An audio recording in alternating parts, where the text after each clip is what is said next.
Hello everyone, कैसे हो आप सभी लोग। आई होप आप बहुत अच्छे होंगे और अच्छे से तैयारी भी चल रही होगी। सो आज हम करने वाले हैं मंथली एमसीक्यू सीरीज का part 5 for the month of अक्टूबर। अगर आपने इसका प्रीवियस लेक्चर नहीं देखा है, प्रीवियस पार्ट नंबर 4, तो आई बटन पे आप क्लिक कर सकते हैं। यहाँ पे आपको इसका लिंक विजिबल हो जाएगा और इस लेक्चर की जो पीडीएफ है वो आपको हमारे टेलीग्राम चैनल पर मिल जाएगी, जिसका लिंक डिस्क्रिप्शन बॉक्स में दिया हुआ है। तो चलिए जल्दी से स्टार्ट करेंगे आज का लेक्चर। फर्स्ट आपका क्वेश्चन है, name the personality who has been given additional charge of a chairman and managing director of a Rashtriya Ispat Nigam limited. तो इनमें से कौन से आपके पर्सन है जिन्हें रिसेंटली सीएमडी बनाया गया है राष्ट्रीय इस्पात निगम लिमिटेड का। इनका नाम है अजीत कुमार सक्सेना और इन्होंने सक्सीड किया है अतुल भट्ट को। ठीक है, जिनका आपका सुपरनेशन होना था, रिटायरमेंट होना था 30 नवंबर को। नाउ करंटली जो आपके अजीत कुमार सक्सेना जी हैं, he is serving as a CMD of a MOIL, जिसे पहले मैग्नीज ओर इंडिया लिमिटेड के नाम से जाना जाता था। क्लियर है। नाउ नेक्स्ट क्वेश्चन है, who is appointed as a new chairman of a governing board of Swiss National Bank, that is SNB के आपके नए चेयरमैन कौन बनाए गए हैं।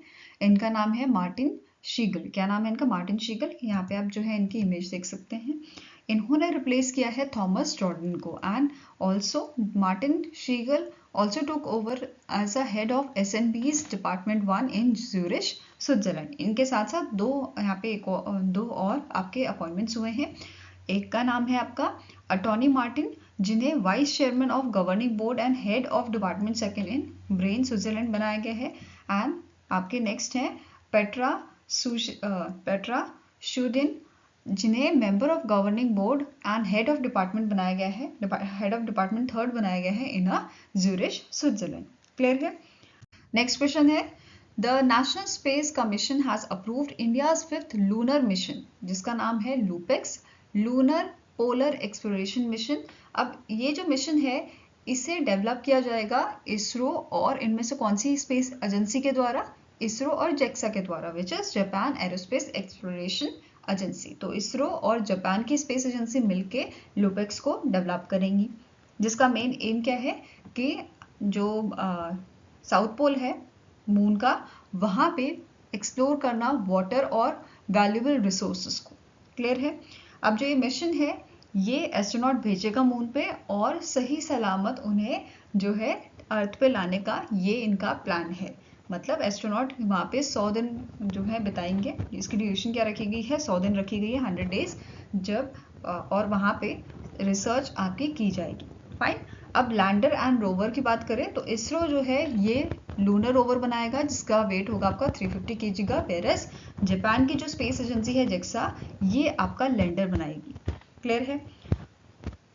नेक्स्ट आपका क्वेश्चन है, which team won the 61st edition of Irani cup, जो आपका लखनऊ उत्तर प्रदेश के भारत रत्न अटल बिहारी वाजपेयी इकन्ना स्टेडियम में हुआ था from 1st to 5th of October को। ठीक है। अब ईरानी कप जो है, ईरानी कप आपका एनुअली एक क्रिकेट टूर्नामेंट होता है, जिसमें एक तो रेस्ट ऑफ इंडिया टीम होती है जिसमें डिफरेंट अदर स्टेट टीम के आपके प्लेयर खेलते हैं। दूसरी टीम आपकी होती है जो रणजी ट्रॉफी की विनर होती है। ठीक है। तो ये दोनों टीम के बीच में आपकी ईरानी कप होता है एंड इस बार इसका 61st एडिशन हुआ था इन month of October and it was won by the Mumbai cricket team. किसने जीता था? मुंबई क्रिकेट टीम द्वारा इसको जीता गया था, जिसके कैप्टन आपके थे अजिंक्य रहाणे। और इस टीम को, विनर टीम को कैश प्राइज दिया गया था 50 लाख का from the BCCI and 1 crore का यहाँ पे अमाउंट दिया गया था मुंबई क्रिकेट एसोसिएशन द्वारा। ठीक है। इस चैंपियनशिप में, इस टूर्नामेंट में जो तनुष कोटियान है, इन्होंने सेंचुरी बनाई थी and player of the match दिया गया था सरफराज खान को from the Mumbai. Okay. And this Irani cup जो है इसको स्पॉन्सरशिप रीजंस की वजह से IDFC फर्स्ट बैंक ईरानी ट्रॉफी भी बोला जाता है। फाइन। नेक्स्ट क्वेश्चन है, veteran Indian industrialist and philanthropist Ratan naval Tata, Chairman Emeritus of Tata Sons, recently in October passed away, in which year he was honored with the Padma Bhushan। तो इन्हें पद्म भूषण और पद्म विभूषण दोनों ही दिए गए थे। पद्म भूषण 2000 में दिया गया था एंड पद्म विभूषण इन्हें 2008 में दिया गया था। इसके अलावा भी इन्हें और अवार्ड दिए गए थे, जैसे इन्हें जो है Oslo business for peace award दिया गया था 2010 में। देन क्वीन एलिजाबेथ II ने इन्हें knight grand cross of the order of British Empire से नवाजा था 2014 में। 2020 में ऑनररी सिटीजन अवार्ड दिया गया था बाय सिंगापुर गवर्नमेंट। देन 2022 में असम वैभव अवार्ड इन्हें दिया गया था और महाराष्ट्र भूषण अवार्ड दिया गया था 2006 में। तो ये सारी चीज़ें आपको ध्यान में रखनी है। इसके अलावा अगर यहाँ पे हम बात करें रतन टाटा जी की, तो इनको चेयरमैन कब बनाया गया था? इनकी जो चेयरमैन इनको बनाया गया था 1991 में। एंड इस टाइम पे जब आपके जो JRD टाटा जी थे उनका रिटायरमेंट हुआ था, उनके बाद इन्हें चेयरमैन बनाया गया था और इनका जो टेन्योर आपका चला था 1991 से लेके 2012 तक चला था। ठीक है, इसके बाद इन्हें 2016 में अक्टूबर 2016 में जो है इनको इंटरिम चेयरमैन बनाया गया था। ठीक है, इंटरिम चेयरमैन बनाया गया था और 2017 फरवरी 2017 तक इनका टेन्योर चला था। फाइन। नेक्स्ट आपको क्वेश्चन है, which among the following cricketer pen his memoir title the England chronicles. इस बुक के आपके ऑथर हैं ब्रेन चार्ल्स लारा। ये ब्रेन लारा के नाम से जिनको हम जानते हैं, जिन्होंने वेस्ट इंडीज़ की टीम से क्रिकेट खेला था 1990 से लेके 2007 तक, और 2007 में इन्होंने जो है सारे जो आपके फॉर्म होते हैं क्रिकेट के उससे रिटायरमेंट ले लिया था। फाइन। अब जो ये बुक है इसका पूरा नाम है लारा द इंग्लैंड क्रॉनिकल्स। इसे पब्लिश किया गया है अमेरिका की पब्लिशर द्वारा जिसका नाम है Simon and Schuster LLC। Fine. Now जो ब्रेन लारा हैं ये आपके वेस्ट इंडीज़ के कैप्टन रहे थे और इनकी कैप्टनसी में 2004 में international cricket council championship trophy भी वेस्ट इंडीज़ ने जीती थी। ठीक है, और इनके नाम पे रिकॉर्ड भी है highest individual score in first class cricket, और इनका जो है स्कोर आपका 501 था विद अ नॉट आउट। ठीक है, साथ में ही आपको याद रखना है ICC के हॉल ऑफ फेम में इनको इंडक्ट किया गया था 2012-2013 के सीजन में। क्लियर है? Next question is world teachers day is annually observe across the globe on dash. तो वर्ल्ड टीचर्स डे हम मनाते हैं 5 अक्टूबर को। अगर नेशनल टीचर डे की बात करें तो वो आपका मनाया जाता है, ठीक है, नेशनल टीचर्स डे आपका मनाया जाता है 5 सितंबर को, जिस दिन डॉक्टर सर्वपल्ली राधाकृष्णन जी का बर्थडे होता है, बर्थ एनिवर्सरी होती है बेसिकली। ठीक है, तो 5 सितंबर को इस वजह से हम जो है नेशनल टीचर्स डे मनाते हैं। एंड जो डॉक्टर सर्वपल्ली राधाकृष्णन जी थे ये हमारे सेकंड प्रेसिडेंट थे, इंडिया के सेकंड प्रेसिडेंट बनाए गए थे। फाइन। अब वापस क्वेश्चन पे आते हैं। वर्ल्ड टीचर्स डे जो है जिसे हम 5 अक्टूबर को मनाते हैं, इसका थीम क्या था? It is valuing teachers voices towards a new social contract for education. Clear है? वहीं पे नेशनल टीचर्स डे की थीम की बात करें, 2024 का जो आपका नेशनल टीचर्स डे था, इसकी थीम थी empowering educators for sustainable future. Empowering educators for sustainable future. Fine. Next question है, name the state that has recently in October became the first state in India to implement a new administrative structure, जिसका नाम है core district.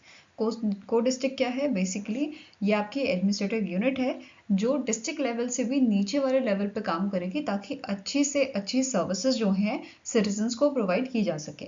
अब ये कौन से state ने इसे जो है इम्प्लीमेंट किया है? It is implemented by the Assam. ठीक है, आंसर आपका यहाँ पे है option number C।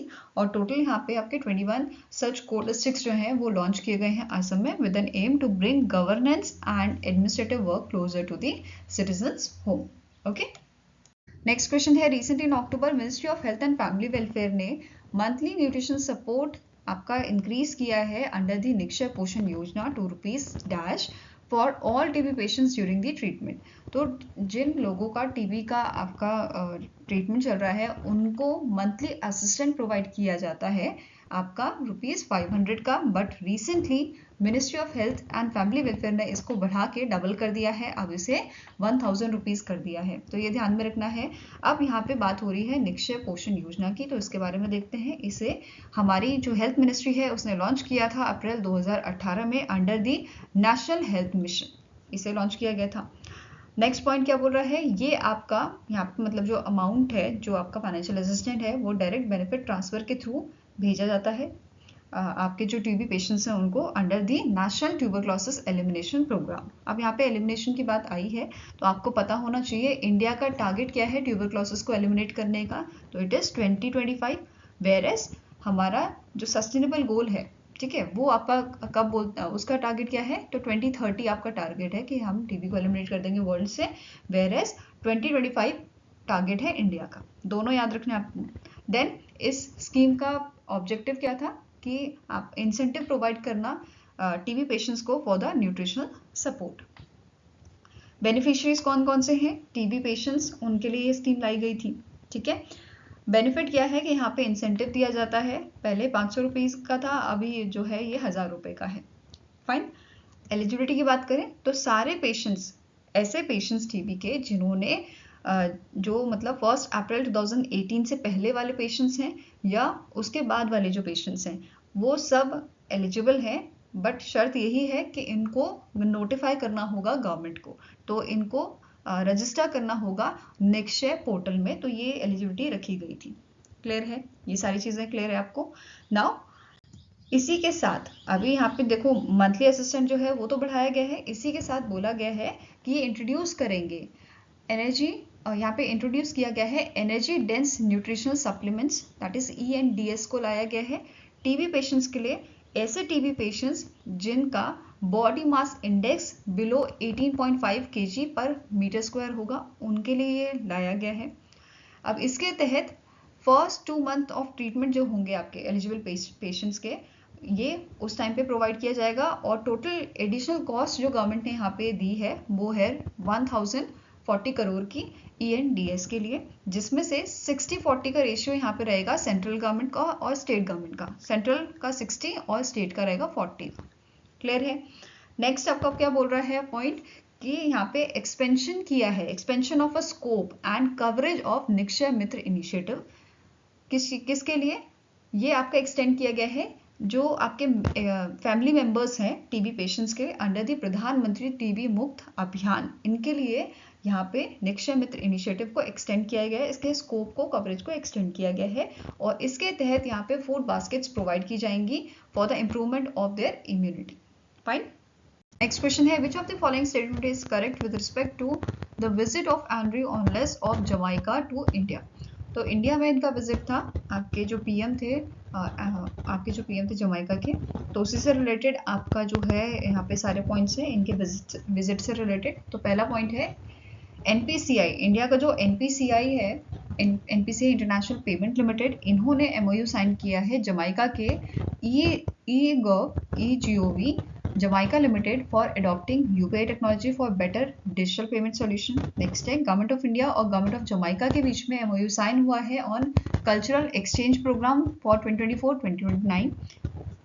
till 2029।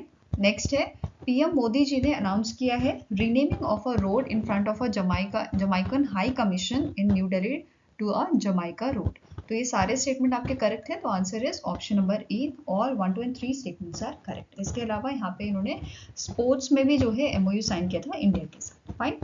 Now static information देखें, BM तो हमने पढ़ ली है, एंड्रयू ऑनलेस होते हैं, ऑनलेस है, कैपिटल इसकी है किंगस्टन, करेंसी क्या है जमाइकन डॉलर। फाइन।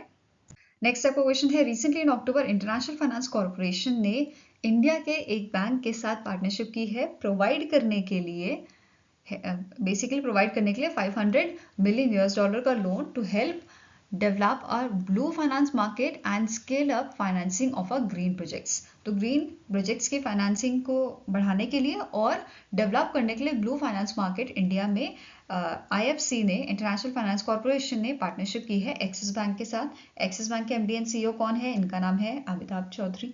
ठीक है, अब मुझे कमेंट सेक्शन में इसका हेडक्वार्टर बताइए। नाउ अब ग्रीन प्रोजेक्ट्स या ग्रीन लोन के बारे में तो हमने पढ़ा हुआ है, ऐसे बेसिकली प्रोजेक्ट्स जहाँ पे जो सस्टेनेबल और इको फ्रेंडली प्रोजेक्ट्स होते हैं उनमें जो इन्वेस्टमेंट होती है वो आपका ग्रीन लोन कहलाती है। ठीक है, ग्रीन प्रोजेक्ट्स यही होते हैं आपके। नाउ यहाँ पे बात हुई है ब्लू फाइनेंस की या ब्लू लोन्स की। अब ब्लू लोन्स क्या होते हैं? बेसिकली ऐसे इन्वेस्टमेंट्स जो की जाती हैं आपके वेस्ट वाटर मैनेजमेंट के वेस्ट वाटर मैनेजमेंट के लिए, मरीन प्लास्टिक पॉल्यूशन के रिडक्शन के लिए, रीस्टोर करने के लिए मरीन इकोसिस्टम को, या सस्टेनेबल शिपिंग के लिए, इको फ्रेंडली टूरिज्म के लिए। तो इन सब चीज़ों के लिए जो आपकी इन्वेस्टमेंट यूज होती है ये आपका ब्लू लोन्स कहलाती है। ठीक है, financing instrument that raise funds for the investment. जैसे ये सब चीज़ें होगी, आपका इको फ्रेंडली टूरिज्म हो गया, सस्टेनेबल शिपिंग होगी, ऑफशोर रिन्यूएबल एनर्जी हो गया, तो इन सब चीज़ों में जो इन्वेस्टमेंट की जा रही है वो आपका ब्लू लोन्स के अंडर आती है। ठीक है, साथ में ही नोट करना है जो इंटरनेशनल फाइनेंस कॉरपोरेशन है इसकी ये पहली ब्लू इन्वेस्टमेंट है इंडिया में and first blue transaction by financial institution in the country. ठीक है, पहली आपकी फर्स्ट ब्लू ट्रांजैक्शन है और पहला इन्वेस्टमेंट है इंडिया में IFC का। क्लियर है? इसके अलावा एक्सिस बैंक ने ये भी मेंशन किया था कि इंडिया की रैपिड अर्बनाइजेशन और इकोनॉमिक ग्रोथ की वजह से हमारे पास बहुत ज़्यादा या बोल सकते हैं लार्ज अपॉर्चुनिटी आई है एनहांस करने के लिए वाटर एंड एनर्जी एफिशिएंसी। जैसे अगर हम कंपेयर करें 2022 से, तो जो water and waste water treatment market size है ये 2022 में आपका 1.6 बिलियन US डॉलर का था और ये एक्सपेक्टेड है आने वाले कुछ सालों में जैसे 2029 तक ये आपका most probably 3 billion US dollar तक हो जाएगा। ऐसे ही ग्रीन बिल्डिंग सेक्टर जो है ये अभी प्रेजेंट कर रहे हैं एक इन्वेस्टमेंट अपॉर्चुनिटी, मतलब आने वाले कुछ सालों में जैसे 2030 तक माना जा रहा है कि हमारे पास इन्वेस्टमेंट अपॉर्चुनिटी होगी 1.4 ट्रिलियन US डॉलर की, ऐसा यहाँ पे मेंशन किया गया था। I hope this is clear. Next आपका क्वेश्चन है, the Vivriti capital limited has raised dash loan from the Asian development bank to support its Vivriti capital climate finance project. तो विवृति कैपिटल लिमिटेड जो आपका NBFC है इंडिया का, इन्होंने 25 मिलियन US डॉलर का loan आपका रेज किया है एशियन डेवलपमेंट बैंक से and this is the first certified climate bond जो इशू किया है किसी प्राइवेट सेक्टर NBFC ने इंडिया में। ये क्लियर हुआ। नाउ जो फंड है ये आपका इन्वेस्ट किया जाएगा in the renewable energy initiatives, जैसे आपका solar energy, wind energy, electric vehicles, इन सब चीज़ों में ये खर्च किया जाएगा और इनमें से भी एटलीस्ट 30% जो आपका फंड है वो स्पेसिफिकली आपका लगाया जाएगा इलेक्ट्रिक व्हीकल फाइनेंसिंग में, जैसे आपका चार्जिंग स्टेशन यहाँ पे हो गए या बैटरी स्वैपिंग स्टेशन, ये सब यहाँ पे सेटअप किए जाएंगे। क्लियर हुआ। नेक्स्ट आपको क्वेश्चन है, name the personality who won 2024 international association of chiefs of police 40 under 40 award. तो इनमें से कौन से आपके शख्स हैं इंडिया से जिन्हें सेलेक्ट किया गया है, जिनको ये अवार्ड दिया गया है 2024 का? तो आंसर आपका हो जाएगा, इनका नाम है प्रीतपाल कौर। ठीक है, आंसर है इस ऑप्शन नंबर ई, प्रीतपाल कौर। आप यहाँ पे इनकी इमेज देख सकते हैं। जो ये आपके 40 अंडर 40 अवार्ड है, इसमें 40 लोगों को हर साल अवार्ड दिया जाता है जो बहुत बेहतरीन काम करते हैं। ठीक है, रिगार्डलेस ऑफ देयर रैंक, कोई भी रैंक से बिलोंग करते हो वो फर्क नहीं पड़ता, काम अच्छा होता है तो ये अवार्ड उनको दिया जाता है। फाइन। और कौन सी ऑर्गेनाइजेशन ये अवार्ड देती है? International association of chief of police, जिसके करंट प्रेसिडेंट है जॉन लेटनी। हेडक्वार्टर लोकेटेड आपका Virginia USA and it is founded in the year 1893। Now Pritpal Kaur ji की बात करें तो ये आपके 2016 बैच के IPS ऑफिसर हैं एंड अ सोशल कंट्रीब्यूटर। ये डेंटिस्ट भी रह चुकी हैं and for dentist she von a gold medal. ठीक है, अब यहाँ पे एक चीज नोट करनी है आपको कि इन्होंने पुलिस चीफ सर्व किया है नोकलक एंड नोंगिंग डिस्ट्रिक्ट्स जो आपके नागालैंड है, और वहाँ पे इन्होंने लोकल कम्युनिटीज को जो है एम्पावर किया था फ्रॉम देयर इनोवेटिव प्रोजेक्ट्स, जैसे fighting drugs with education and livelihood and not gonna but machines. इस इनिशिएटिव से इन्होंने लोकल कम्युनिटीज को एम्पावर किया था और इन्होंने बहुत सारे इनिशिएटिव लिए हैं जिसके थ्रू इन्होंने वहाँ के जो लोग हैं उनको सिखाया है कि वो अपने कैसे जो स्किल्स हैं उनके वो कैसे यूज कर सकते हैं for making electric bicycles, dryers and जो लो कॉस्ट फार्म और डोमेस्टिक मशीन्स होती हैं उनको ये कैसे बना सकते हैं। ठीक है, अब प्रीतपाल कौर जी जो हैं इनको बहुत सारे अवार्ड यहाँ पे मिले हैं, जैसे 2023 में इंटरनेशनल इंस्पिरेशन विमेन अवार्ड दिया गया था, स्कॉच गोल्ड अवार्ड 2023 में, देन अगेन आपका director general of police disc award भी इन्हें दिया गया है, women power India award and global women leader award भी इनको दिया गया है। तो इन सारे अवार्ड से इनको नवाजा गया है। फाइन। नेक्स्ट क्वेश्चन है, who has been honoured with the lifetime achievement award by the Asian human resource development academy. इनमें से कौन से आपके शख्स हैं जिनको लाइफ टाइम अचीवमेंट अवार्ड दिया गया है by the Asia human resource development academy द्वारा? तो it is CM of Tamil Nadu, जिनका नाम है MK स्टैलिन। ठीक है, आंसर यहाँ पे आपका हो जाएगा ऑप्शन नंबर C। जो ये अवार्ड है ये प्रेजेंट किया गया था MK स्टैलिन जी को बाय द फ़ाहमी जौडर जो चेयरमैन है एशिया HRD अवार्ड कमेटी के, एंड मोहम्मद वाहिद हसन मनिक जो वाइस चेयरमैन है एशिया HRD अवार्ड कमेटी के। फाइन। अब जो अवार्ड है ये 5 कैटेगरी में दिया जाता है। एक आपका है लाइफ टाइम अचीवमेंट, दूसरा है contribution to society, contribution to organisation, contribution to HR, community and movers and shakers. तो ये 5 कैटेगरी में ये अवार्ड दिया जाता है। फाइन। Now next question है, which among the following international airport has won platinum award at a Society of Energy Engineers and Managers Award held in New Delhi, Delhi? तो इनमें से कौन सा है आपका इंटरनेशनल एयरपोर्ट है जिससे ये अवार्ड मिला है, सीम्स अवार्ड? तो इट इज सरदार वल्लभ भाई पटेल इंटरनेशनल एयरपोर्ट अहमदाबाद, जो आपका गुजरात अहमदाबाद में लोकेटेड है, and it is manage by the Adani airport holdings. Fine. अब सरदार वल्लभ भाई पटेल इंटरनेशनल एयरपोर्ट की बात करें तो इन्हें जो प्लैटिनम अवार्ड है ये दिया गया है अंडर दी airport sector under facility category. ठीक है, एयरपोर्ट सेक्टर में फैसिलिटी कैटेगरी के अंडर इनको ये अवार्ड दिया गया है for its sustainable and energy efficient initiative. जैसे इन्होंने इंस्टॉल किया है एफिशिएंट सेंट्रीफ्यूगल चिलर, जिसकी वजह से 30% एनर्जी जो है यहाँ पे सेव हो रही है। साथ में ही इन्होंने 8 इंटरनल कंबशन इंजन जो हैं, इंजन व्हीकल्स जो हैं वो रिप्लेस किए हैं विद द इलेक्ट्रिक व्हीकल्स, जो इनका 5000 लीटर का जो डीजल है वो बचा रही है। इसी वजह से इनको ये जो है प्लैटिनम अवार्ड दिया गया है। क्लियर है? नेक्स्ट क्वेश्चन है, द सीएम ऑफ बिहार जो आपके करेंटली नीतीश कुमार हैं, इन्होंने अनवील किया है लोगो एंड मैस्कॉट किसका? विमेंस एशियन चैंपियनशिप ट्रॉफी 2024 जो आपके नवंबर में होनी है, which is set to be held in Rajgir Bihar. What is the name of a mascot? Mascot का नाम यहाँ पे क्या है? इट इज गुड़िया, क्योंकि बिहार में प्यार से बच्चियों को गुड़िया नाम से पुकारते हैं, इसी वजह से इस मैस्कॉट का नाम जो है वो गुड़िया रखा गया है। Now women's Asian championship trophy की बात करें तो इस बार कौन सा एडिशन है? 8th एडिशन रहेगा आपका, 11 से 20 नवंबर को होगा। लोकेशन रहेगी राजगीर हॉकी स्टेडियम, ठीक है, जो आपका बिहार में लोकेटेड है। लोगो की बात करें तो Bodhi tree and hockey stick इसके लोगो हैं। ऑर्गेनाइजर कौन है? Hockey India, Bihar government with the support from the Asian hockey federation. Participating countries कौन सी रहेंगी आपकी? इंडिया के साथ साथ China, Thailand, Malaysia, south Korea और जापान रहेंगी।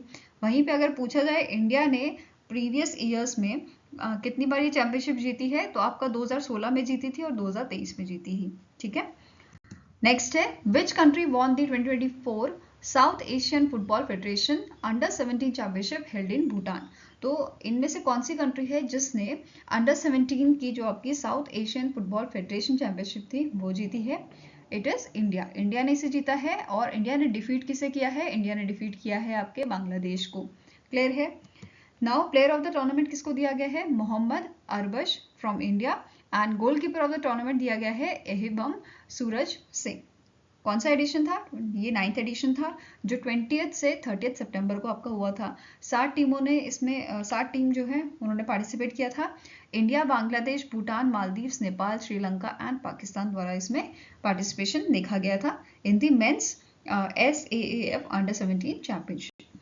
Next question है, which state has recently launched the Green Plus scheme to provide financial incentive of up to 20,000 per hectare annually for conservation of a forest in a state? तो आपका जो forest area है उसको बचाने के लिए, उसको प्रोटेक्ट करने के लिए यहाँ पे स्कीम लॉन्च की है, green plus scheme bye Meghalaya. ठीक है, किसने लॉन्च की थी? मेघालय ने इसे लॉन्च किया था। इसका फुल फॉर्म है grass root level response towards ecosystem enhancement and nurturing Meghalaya plus scheme. ये आपका एक की कंपोनेंट है स्टेट गवर्नमेंट की payment for ecosystem service programme का, जिसे 2022 में लाया गया था प्रमोट करने के लिए फॉरेस्ट कंजर्वेशन को। ठीक है, इसका एम है इंक्रीज करना मेघालय का ग्रीन कवर। यहाँ पे बात हो रही है इस स्कीम की।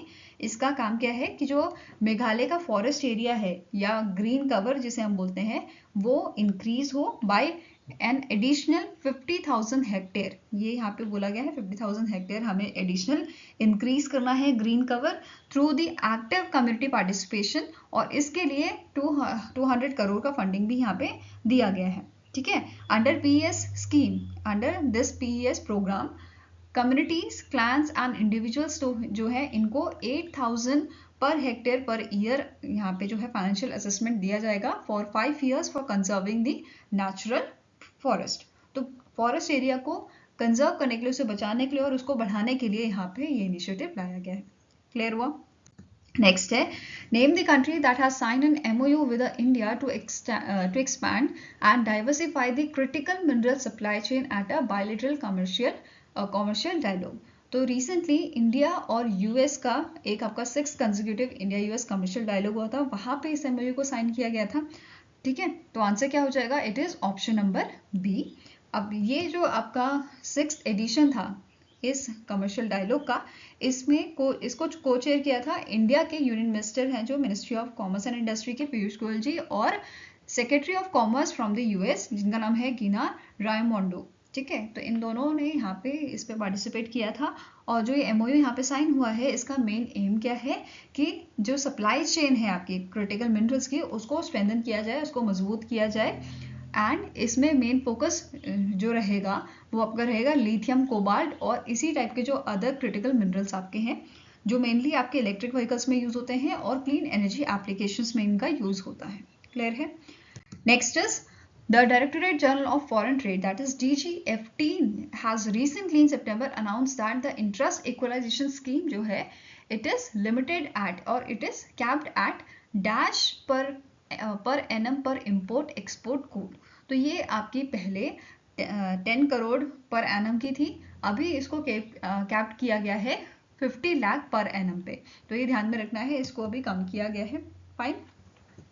इसके अलावा नोट करना है जो directorate general of foreign trade है, इन्होंने इन मंथ ऑफ सितंबर 3 मंथ के लिए एक्सटेंड किया था इस स्कीम को, जो आपका लगभग 31 दिसंबर 2024 तक जो है आपकी एक्सटेंड की गई है प्रमोट करने के लिए इंडिया के आउटबाउंड शिपमेंट्स को। ठीक है, इसके अलावा और क्या नोट करना है कि जो DGFT है इन्होंने अनाउंस किया है कि जो फिजिकल बेनिफिट्स हैं आपके हर एक micro small and medium enterprises के, इनको लिमिट किया गया है आपका ₹50 lakh for a financial year 2024-2025 और जब तक ये आपकी स्कीम एक्सटेंड कर दी गई है। ठीक है, अब इनिशियली बात करें तो इनिशियली जो ये स्कीम है वो आपकी 5 साल की लॉन्च की गई थी। कब लॉन्च हुई थी? 2015 में लॉन्च हुई थी और 2020 तक के लिए लॉन्च की गई थी, बट तब से 2020 से अभी तक ये एक्सटेंड ही हो रही है।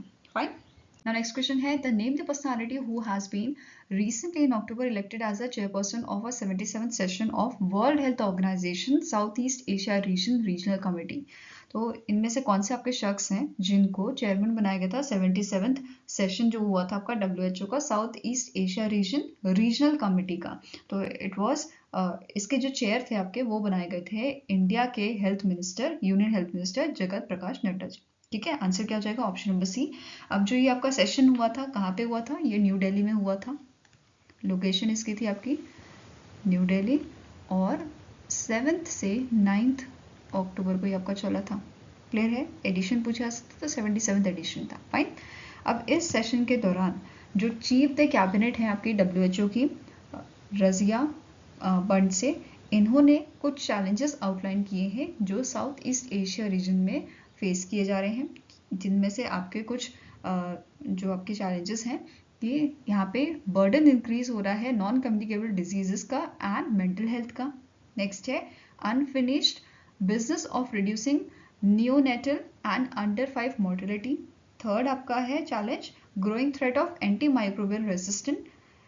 इसके बाद equitable access to health service and essential medicine लिया जाता है। Then growing burden of a tuberculosis and the ever-present threat of epidemics, pandemics and other emergencies। तो ये सब इन्होंने यहाँ पे शेयर किया था। इसके अलावा जो आपके प्रोग्रेस हमें देखने को मिली है साउथ ईस्ट एशियन कंट्रीज में इन अ हेल्थ सेक्टर, वो देखते हैं। जैसे बांग्लादेश जो है ये पहला कंट्री बना है साउथ ईस्ट एशियन रीजन का जिसने काला अजर जो है उसको एलिमिनेट किया है। एंड इन्होंने वैलिडेट किया है कि इन्होंने जो आपका लिम्फेटिक फ्लोरोसिस जो होता है, हाथी पांव जो होता है प्रॉब्लम, उसको भी इरेडिकेट कर दिया है। ठीक है, नेक्स्ट आपका थाईलैंड आता है। थाईलैंड आपका one of the fifth country है जिसने आपका जो है एलिमिनेट किया है trans fat from the food supply. Third point says जो आपका रिपब्लिक ऑफ कोरिया है एंड तिमोर लेस्ते है, इन्हें सर्टिफाइड किया गया है ऐसे कि इन्होंने जो है एलिमिनेट किया है रूबेला को, एंड भूटान प्रोग्रेस में है कि ये एलिमिनेट कर देगा रूबेला को। ठीक है, next is India is all set to become the 20th to be validate for a elimination of a trachoma. And Timor Leste जो है ये आपका 21st कंट्री बना है जिसने वैलिडेट किया है to be validated for the elimination of again lymphatic filariasis as a public health problem. ठीक है, तो ये प्रोग्रेस हमें देखने को मिली है साउथ ईस्ट एशियन कंट्रीज में in health sector. Now WHO की बात कर लेते हैं, तो इसके करंट डायरेक्टर जनरल कौन है? Tedros Adhanom गैब्रियस। इसके WHO रीजनल डायरेक्टर हैं साउथ ईस्ट एशिया के, इनका नाम है साइमा वजीर। हेडक्वार्टर लोकेटेड है आपका जिनेवा स्विट्जरलैंड में और इसे 1948 में स्टैब्लिश किया गया था। नेक्स्ट क्वेश्चन है, the cabinet committee on security approved deal for the purchase of -MQ-9B high altitude long endurance unmanned aerial vehicles for General Atomics of USA and indigenous construction of a 2 nuclear attack submarine. तो recently cabinet committee on security ने approve किया है purchase करने के लिए 31 MQ-9B high altitude long endurance unmanned aerial vehicles को from the US based company and indigenous construction के लिए 2 न्यूक्लियर अटैक सबमरीन के। ये क्लियर हुआ। अब जो ये आपकी 31 MQ-9B HALE UAVs हैं, ये बेसिकली आपकी शामिल की जाएंगी इंडियन आर्मी, इंडियन नेवी और इंडियन एयरफोर्स में। Fine. Now as a part of this deal जो जनरल एटॉमिक्स है ये इंडिया में maritime global maritime repair and overall facility अपनी सेटअप करेगा, स्टैब्लिश करेगा। Fine. Next is the Union Cabinet has approved the continuation of a universal supply of fortified rice kernel under Pradhan Mantri Garib Kalyan Anna Yojana from July 2024 to dash at a cost of rupees 17,082 crore. तो आपका जो ये fortified rice kernels हैं, ठीक है, इसको approval मिला है कंटिन्यू करने के लिए यूनियन कैबिनेट से अंडर दी प्रधानमंत्री गरीब कल्याण अन्न योजना फ्रॉम जुलाई 2024 से दिसंबर 2028 तक। ये क्लियर हुआ। और कॉस्ट कितनी है? 17,082 करोड़। क्लियर है। नाउ अब गवर्नमेंट ने क्या बोला है कि ये फ्री फोर्टिफाइड राइस प्रोवाइड करेंगे इनके प्रोग्राम से, जैसे टारगेटेड पब्लिक डिस्ट्रीब्यूशन सिस्टम हो गया, other welfare schemes, integrated child development services, PM पोषण। देन ये सारे जो आपके स्टेट्स और यूनियन टेरिटरीज में बेसिकली काम कर रहे हैं ये आपके प्रोग्राम्स, उनके तहत free fortified rice government provide करेगी। क्लियर है। अब ये जो फोर्टिफाइड राइस कर्नल्स हैं ये आपके जो इसमें बेसिकली एसेंशियल माइक्रो न्यूट्रिएंट्स आपका होता है, जैसे आपका iron, folic acid, vitamin B12, ये सब इसमें शामिल होते हैं और इन्हें रेगुलर राइस के साथ ऐड किया जाता है एज पर the food safety and standard authority standard. तो FSSAI ने जो स्टैंडर्ड बनाए हैं उसके अकॉर्डिंग फोर्टिफाइड राइस कर्नल को रेगुलर राइस के साथ मिलाया जाता है, ऐड किया जाता है। फाइन। नेक्स्ट क्वेश्चन है, गवर्नमेंट ऑफ इंडिया ने अप्रूव किया है construction of 2,280 kilometres of road in which among the following state और states with investment of rupees 4,406 crore. तो गवर्नमेंट ने अप्रूव किया है राजस्थान और पंजाब के एरिया में, आंसर यहाँ पे आपका है both A and B, Rajasthan और पंजाब में 2,280 किलोमीटर्स की रोड कंस्ट्रक्ट करनी है ताकि यहाँ का जो बॉर्डर एरिया का जो इंफ्रास्ट्रक्चर है वो आपका एनहांस हो सके। ठीक है, रूरल लाइवलीहुड जो है ये भी इम्प्रूव हो और कनेक्टिविटी जो है आपकी with the national highway network ये भी आपकी जो है अच्छी हो, इम्प्रूव हो। ठीक है, इसी के साथ यहाँ पे क्या बोला है, अब इस काम को करने से क्या होगा कि यहाँ पे जो बेटर एक्सेस है एसेंशियल सर्विसेज का, जैसे वाटर, हेल्थ केयर, एजुकेशन, ये आसानी से पहुंचाई जा सकेगी। क्लियर है। नेक्स्ट है, the union cabinet has approved the development of a world class national maritime heritage complex by ministry of port, shipping and waterways at dash to be executed in a 2 phase. तो union cabinet ने approval दिया है develop करने के लिए national maritime heritage complex को। कहाँ पे? गुजरात में, लोथाल गुजरात में। ठीक है, आंसर आपका यहाँ पे है ऑप्शन नंबर B। अब ये 2 फेजेस में आपका होगा। ठीक है, वो अभी डिस्कस करेंगे, उससे पहले इम्प्लीमेंटिंग अथॉरिटी कौन सी है, तो it is Indian ports association. Executing agency आपकी रहेगी Indian port rail corporation limited. Design कौन कर रहा है? Architect, Hafiz contractor. एंड जो इसका फेज 1A है आपका, जो फर्स्ट फेज है उसको भी 2 में बांटा गया है, फेज 1A और फेज 1B। फेज 1A का कंस्ट्रक्शन असाइन किया गया है टाटा प्रोजेक्ट्स को, जिसमें 6 म्यूजियम आपके बनाए जाएंगे, जैसे इंडियन नेवी का, इंडियन कोस्ट गार्ड का यहाँ पे म्यूजियम रहेगा। टोटल कॉस्ट जो इसके लिए बताई गई है वो है आपकी 1,238.05 करोड़ की। क्लियर है। वहीं पे फेज 1B की बात करें तो इसमें 8 एडिशनल गैलरीज होंगी, लाइट हाउस म्यूजियम होगा, और आपका बगीचा कॉम्प्लेक्स इसमें इंक्लूड किया गया है। देन फेज 2 की बात करें तो इसमें कोस्टल स्टेट्स पवेलियन होंगे, maritime themed eco resort, recreation of ancient Lothal, a maritime institute and 4 theme parks इसमें होंगे, जैसे maritime and naval theme park, climate change theme park, monuments park and adventure and amusement park. तो ये सारे इसमें include किए गए हैं फेज 2 में। Fine. Next is PM Modi inaugurated the 5 solar parks with a total capacity of dash in Maharashtra under the मुख्यमंत्री सौर कृषि वाहिनी योजना 2.0। तो PM मोदी जी का विजिट था आपका महाराष्ट्र में और इन्होंने यहाँ पे 5 सोलर पार्क जो है with a total capacity of 19 megawatt, ये इन्होंने यहाँ पे इनॉग्रेट किए थे महाराष्ट्र में। ठीक है, कहाँ कहाँ कौन कौन सी जगह में ये आपके सोलर पार्क है, कहाँ लोकेटेड है? तो एक आपका है धोंदल गांव, देन आपका बामनी बुड्रुक, नेक्स्ट आता है कोंदगिरी इन कोल्हापुर, देन नेक्स्ट है आपका जलालाबाद अकोला एंड पालशी बुड्रुक इन बुलधाना। तो ये 5 आपके सोलर पार्क्स यहाँ पे हैं जो यहाँ पे लोकेटेड हैं एंड यहाँ पे बोला गया है, एस्टिमेशन दिया गया है कि मार्च 2026 तक ये आपके कंप्लीट हो जाएंगे। ठीक है, इसके अलावा नेक्स्ट यहाँ पे PM मोदी जी ने इनॉग्रेट किया था बंजारा विरासत म्यूजियम जो आपका वाहिम डिस्ट्रिक्ट में लोकेटेड है। ठीक है, इसी के अलावा वाहिम डिस्ट्रिक्ट में ही PM मोदी ने डिस्पर्स किए थे 18th इंस्टॉलमेंट प्रधानमंत्री किसान सम्मान निधि का। ठीक है, और ये कितना अमाउंट था? 20,000 करोड़ का अमाउंट था जो 9.4 करोड़ फार्मर्स को दिया गया है। नेक्स्ट है PM मोदी जी ने इनॉग्रेट किया था और फाउंडेशन स्टोन रखे थे बहुत सारे प्रोजेक्ट्स के वर्थ ₹32,800 करोड़ इन थाने महाराष्ट्र। कौन कौन से प्रोजेक्ट्स हैं? पहला है इन्होंने बांद्रा कुर्ला कॉम्प्लेक्स जो है आपका बांद्रा कुर्ला कॉम्प्लेक्स टू एरे जोगेश्वरी विक्रोली लिंक रोड जो है लिंक रोड सेक्शन, इसको इनॉग्रेट किया था ऑफ मुंबई मेट्रो लाइन 3 जिसका कॉस्ट आपका है 14,120 करोड़ का और इसकी लेंथ है 12.5 किलोमीटर्स की। देन नेक्स्ट है इन्होंने फाउंडेशन स्टोन रखा था Thane integral ring metro rail project का जिसकी टोटल लेंथ 29 किलोमीटर्स की है और कॉस्ट इसका है 12,200 करोड़ का। नेक्स्ट आपका फाउंडेशन स्टोन रखा गया था एलिवेटेड ईस्टर्न फ्रीवे एक्सटेंशन का from Chheda Nagar to Anand Nagar Thane and इसका डेवलपमेंट कॉस्ट है 3,310 करोड़ का। नेक्स्ट आपका फाउंडेशन स्टोन रखा गया था phase 1 of a Navi Mumbai airport influence notified area जिसका टोटल कॉस्ट बताया जा रहा है 2,550 करोड़ का। एंड द लास्ट इज इन्होंने फाउंडेशन स्टोन रखा था थाने म्यूनिसिपल कॉर्पोरेशन का which will be constructed at the cost of ₹700 crore. Clear है? Now next is name the personality who has topped the 2024 100 most powerful women in business list। तो recently Fortune ने ये list जारी की है जिसमें टॉप किया है यूएसए ओरिजिन की मैरी बारा ने। क्लियर है? मैरी बारा जो है ये 13th टाइम इस लिस्ट में फीचर की गई हैं। यहाँ पे आप इनकी इमेज देख सकते हो। सेकेंड नंबर पे आपके कैरे एस लिंच थे। ठीक है, और यहाँ पे एक और चीज जो नोट करना है कि कौन सा एडिशन था इस लिस्ट का। It is the 27th edition of the fortune most powerful women in business, जिसमें से 6 कॉन्टिनेंट से ये जो लोग हैं वो छांटे गए थे।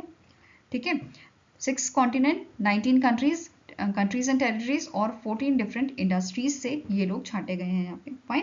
अब जो भी लोग यहाँ पे आपके इस लिस्ट में शामिल हुए थे जिनको फीचर किया गया था, इन्होंने अटेंड किया था Fortune most powerful women summit जो आपका कैलिफोर्निया यूएसए में हुआ था 14 से 16 अक्टूबर 2024। फाइन। टॉप 5 अगर विमेंस की बात करें, मैरी बारा के बाद आपका कैरिन एस लेंच है, जेने फ्रेसर, जूली स्वीट और एमा वेल्मस्ले। ठीक है, ये आपके टॉप 5 विमेंस थी इस लिस्ट में। इसके अलावा आपको नोट करना है सबसे ज्यादा बार इस लिस्ट में जो फीचर की गई है लेडी, उनका नाम है एबिगेल जॉनसन, जिन्हें जो है 24 टाइम्स जो है इस लिस्ट में शामिल किया गया है। क्लियर है? नेक्स्ट आपका पॉइंट है इस लिस्ट में 20 विमेन बिजनेस लीडर्स जो हैं ये आपकी एशिया पैसिफिक रीजन से शामिल की गई थी और इन विमेन्स को अपीयर किया गया है on a fortune inaugural edition of most powerful women Asia list में, जिसमें से 11 एशिया पैसिफिक कंट्रीज से ये आपकी जो लेडीज हैं ये आपकी बिलोंग करती हैं, जैसे China, India, Japan, south Korea, Malaysia, Singapore, ये सब इसमें शामिल हैं। अब बात करें अगर most powerful women Asia 2024 list की, तो इसमें टॉप किसने किया है? ग्रेस वांग ने फ्रॉम चाइना। एंड इंडिया की बात की जाए तो इंडिया से ईशा अंबानी, रोशनी नाडर, संध्या देवनंत, देन योर अरुंधति भट्टाचार्य, फाल्गुनी नायर, विशाखा मोले, देन किरण मजुमदार शॉ और प्रीता रेड्डी, ये सारे इस लिस्ट में शामिल थे इंडिया से। फाइन। अब बात करेंगे स्टार्टिंग इन्फॉर्मेशन की, तो फॉर्च्यून मैगजीन जो है इसके करंट सीईओ कौन है? इनका नाम है अनस्तसिया एंड हेडक्वार्टर्स का लोकेटेड आपका न्यूयॉर्क सिटी में, न्यूयॉर्क यूएसए में, एंड इसे 1929 में स्टैब्लिश किया गया था। यहाँ पे आप जो है जो मोस्ट पावरफुल वुमेन की लिस्ट है एशिया की, उसमें जो टॉप आपकी वुमेन्स हैं उनके नाम देख सकते हो, जैसे ग्रेस वांग, हेलेन वांग, मैकिको ओनो, देन सिमारा विक्रम मान्यके, मित्सुको तोतोरी, मेंग वानजू, बोनी वाईचैन, सैंडी रैंगसू। ठीक है, तो ये सारे आपके टॉप वुमेन्स थी एशिया की जो लिस्ट थी आपकी। फाइन। Now next question है, which satellite launch vehicle of ISRO has recently in October re-entered the Earth's atmosphere 8 years after its launch? तो 2017 में इसको लॉन्च किया गया था और आफ्टर 8 years ये जो सैटेलाइट आपका PSLV C-37 ये वापस से आपका री-एंटर हुआ है अर्थ के एटमॉस्फेयर में। फाइन। नाउ जो ये आपका PSLV C-37 था, इसने रिकॉर्ड बनाया था बाय डिप्लॉइंग 104 सैटेलाइट, जिसमें से एक आपका कार्टोसैट 2D था और रेस्ट आपके जो है को पैसेंजर्स सैटेलाइट थे। फाइन।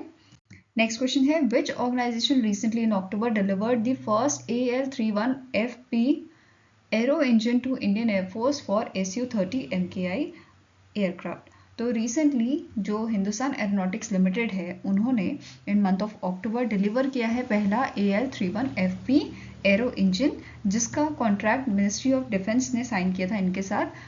26,000 करोड़ का कॉन्ट्रैक्ट ये था, जिसमें 240 AL-31FP एरो इंजन इनको बनाने हैं इन दी 8 years।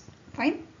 नेक्स्ट क्वेश्चन है, name the India's first female gymnast Olympian who has recently in October announce retirement from professional competition?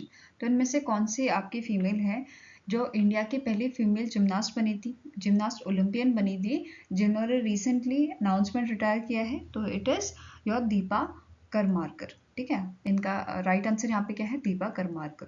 Fine. अब इनकी अगर हम बात करें मेडल्स की, तो इन्होंने 2014 के कॉमनवेल्थ गेम में ब्रॉन्ज मेडल जीता था, 2015 के वर्ल्ड चैंपियनशिप में अगेन ब्रॉन्ज मेडल, देन 2016 के जो समर ओलंपिक थे उसमें ये पहली इंडियन फीमेल जिमनास्ट बनी थी जिन्होंने कम्पीट किया था ओलंपिक्स में। ठीक है, 2018 के आर्टिस्टिक जिमनास्ट वर्ल्ड कप में जो टर्की में हुआ था, इन्होंने गोल्ड मेडल जीता था। देन 2021 के एशियन जिमनास्ट चैंपियनशिप में गोल्ड, एंड 2024 का जो अभी recently Asian women's artistic gymnast championship हुआ था आपका, उसमें भी इन्होंने गोल्ड मेडल जीता था। वेरस अगर यहाँ पे इनके अवार्ड्स की बात करें तो इन्हें अर्जुना अवार्ड दिया गया था जिमनास्ट के लिए 2015 में, 2016 में मेजर ध्यानचंद खेल रत्न अवार्ड दिया गया था और 2017 में पद्मश्री से इनको नवाजा गया था। फाइन। नाउ अब बात करेंगे इंटरनेशनल डेज की। तो international day of older person ये आपका ऑब्जर्व किया जाता है 1 अक्टूबर को। इसका थीम था ageing with dignity, the importance of strengthening care and support system for older persons world wide. Next आपका है international day of non violence, जो 2 अक्टूबर को मनाया जाता है, जिस दिन बर्थ एनिवर्सरी होती है महात्मा गांधी जी की, और इस बार इसका 18th एडिशन हमने ऑब्जर्व किया था। और इस बार बर्थ एनिवर्सरी महात्मा गांधी जी की कौन से नंबर की थी? 155th नंबर की थी ये। ठीक है, 155th नंबर ये था। इतनी एनिवर्सरी हम ऑलरेडी यहाँ पे जो है ऑब्जर्व कर चुके हैं। फाइन। नाउ नेक्स्ट है ब्रेस्ट कैंसर अवेयरनेस मंथ। तो 1 से 31 अक्टूबर तक हम ऑब्जर्व करते हैं ब्रेस्ट कैंसर अवेयरनेस मंथ। इसका थीम था no one should face breast cancer alone.